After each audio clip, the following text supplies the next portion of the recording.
Arestado ang 49 anyos na lalaki sa isang operasyon ng kapulisan sa barangay Bagbag sa Uyo, Quezon City sa bisa ng warrant of arrest para sa 2 bilang ng statutory rape at kasong lascivious conduct sa ilalim ng RA 7610.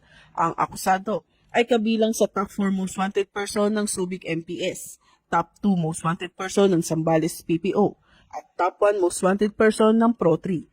Naging matagumpay ang operasyon sa tulong ng NPD Anti-Carnapping Unit, Santa Ana MPS, 302nd RMFP3 at Pro3 Cyber Patrol RID3 na nagsagawa ng social media validation at tracking na nagresulta sa pagkakaaresto ng akusado. Ang warrant of arrest ay inilabas ng Family Court Branch 12. Walang piyansang inirekomenda para sa kasong statutory rape, habang 200,000 naman para sa lascivious conduct. Ang matagumpay na operasyong ito ay bahagi ng mas pinaigting ng kampanya ng Northern Police District laban sa mga wanted person, alinsunod sa advokasiyang bagong PNP para sa bagong Pilipinas, serbisyong mabilis, tapat at nararamdaman.